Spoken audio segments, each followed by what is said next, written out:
3, 2, 1, top. Allumage et décollage de... The LISA Pathfinder mission is opening up the possibility of the first space-based gravitational wave detector.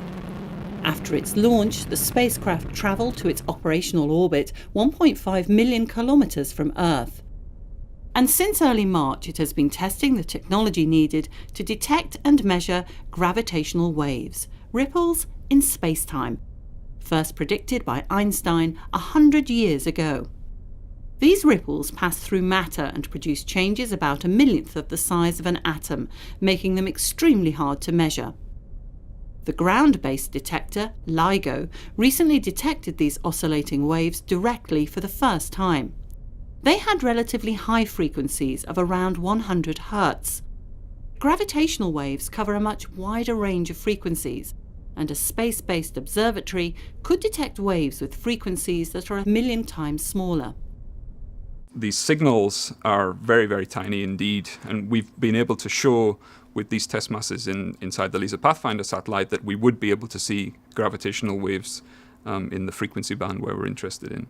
The test masses are two identical 46-centimetre metal cubes in freefall, shielded from all external forces other than gravity. LISA Pathfinder has been able to put these cubes in freefall over 5 times more precisely than required. I think LISA Pathfinder is already demonstrated that it's possible, actually, to place two test masses in freefall in space with a residual relative acceleration at the level required for the future gravitational wave detector. LISA Pathfinder confirmed the technology for a space-based gravitational wave detector even before the science operations began. Since then, it has become even more sensitive and closer to the system that will be used on a future gravitational wave detector.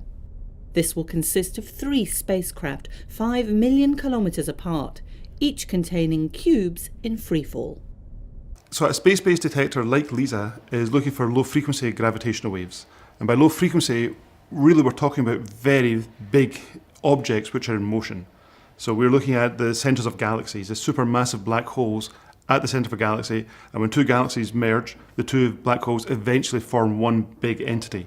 And it's in that merging of the 2 black holes is what we're picking up through LISA. Gravitational waves will transform astronomy and provide a new way to examine our universe. And now LISA Pathfinder has successfully shown the first step forward to a way to detect low-frequency gravitational waves in space.